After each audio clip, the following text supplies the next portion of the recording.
So, where to find clients? Okay. Actually, madaming platforms yung yung options talaga ngayon. May Crowd, Indeed, meron ding freelancer.com, meron ding yung platform na pang Pinoy lang yung pwedeng mag-apply. Tapos yung clients is international, nakalimutan ko na. Pero ako, nag-stick lang ako sa dalawa or tatlo or apat. Okay, so apat. Let's say apat. Pero yung main platform na ginagamit ko talaga, Upwork at saka LinkedIn. Yung pangatlo is Facebook. So, sa dami ng mga na-upload kong mga contents, yung mga iba na nahanap nila ako sa Facebook, nagtataka ko, nag-reach out, magpapagawa ng projects. So, tinatanggap ko din.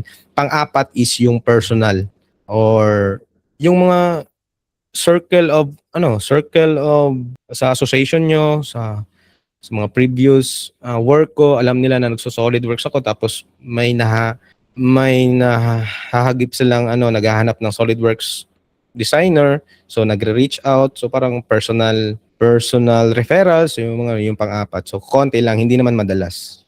Yung nagsusustain talaga sa expenses namin, mga needs at mga luho at kahit ano ba, dito talaga dalawa nang gagaling, Upwork at saka LinkedIn. Okay? Pero ang pinaka-common dyan or yung parang denominator lahat ng platforms, pumapasok ang client dito sa iba't ibang platforms para makita lang nila yung portfolio mo.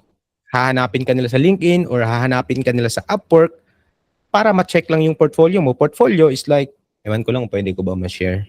Portfolio is like, mga sample projects mo. Like, kunwari, sa 3D modeling, gawan mo ng 2D drawings, tapos latag mo din yung resume mo doon, saan ka galing, lagay mo sa Philippines, tapos basta detail siya na anong ma-offer mo sa client. So, yun yung parang portfolio.